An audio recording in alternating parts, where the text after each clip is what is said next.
J'aimerais bien avoir tes petits secrets parce que on dit souvent que voilà, la richesse ça va avec un certain mindset. Oui.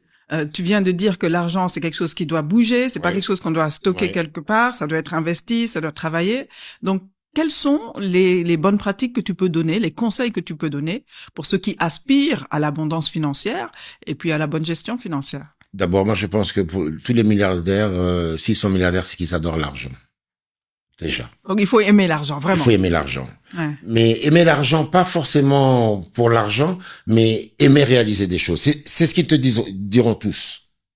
Parce que moi, j'ai un problème avec ces milliardaires-là qui ne font qu'accumuler, qui sont déjà riches et ils en veulent encore plus. C'est un truc que je ne comprends pas. Moi, personnellement, je me place pas dans cette catégorie-là parce que je suis pas comme eux.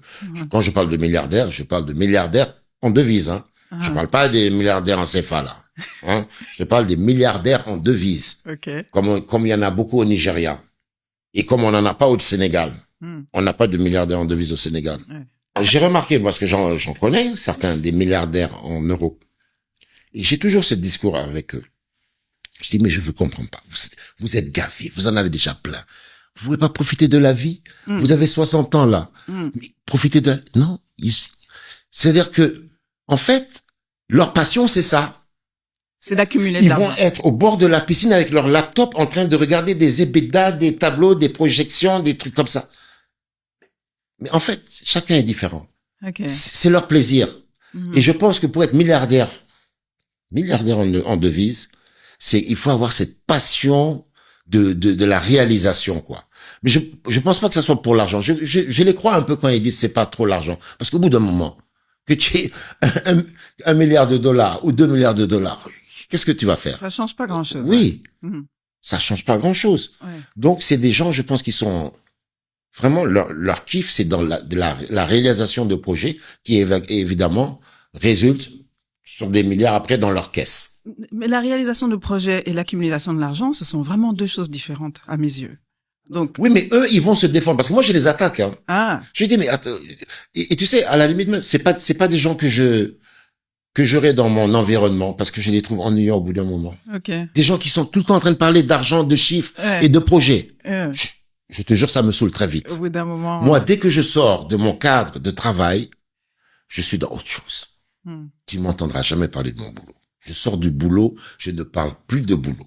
Ouais. Et je repense au boulot quand je retourne au boulot. Mais il y en a qui ne décrochent jamais. D'accord. Ils viennent à la maison avec le laptop. Ils parlent à peine à leur femme et leurs enfants. Ils sont là.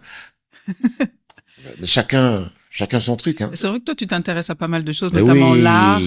Mais moi, je m'intéresse à l'art. T'as investi même, t'as dit que t'as une collection. Je suis en train de faire mon livre, là. Ah, t'es en train de le faire? Oui, parce que j'ai quand même réalisé que ça fait 35 ans que je collectionnais. Je collectionne plus. J'ai plus de murs pour mettre mes œuvres. Bon, T'as plus de place. murs. Mais j'ai quand même collectionné pendant 35 ans, de 1990 à 2025. Ah. Et je suis en train de faire un bouquin avec des témoignages des gens du milieu de l'art. Il y aura tous mes tableaux dedans. Voilà. Ça va sortir à la fin de l'année. D'accord. Non, mais j'aime l'art. Et puis même, aujourd'hui, je suis dans la transmission et je suis surtout aujourd'hui, j'essaie d'identifier des jeunes qui ont du talent pour les aider. Okay. Impacter sur la vie des gens.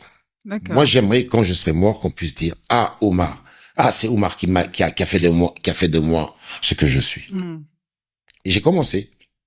Tu connais le jeune Moustapha Ndiaye, là, Maraz? Oui. Maraz, j'ai cherché à le rencontrer. C'est pas lui qui est venu vers moi, c'est moi qui ai cherché à le voir. Quand j'ai vu ce qu'il faisait, j'ai dit, moi, je veux rencontrer ce jeune-là. Wow. Je suis devenu son business angel. Super.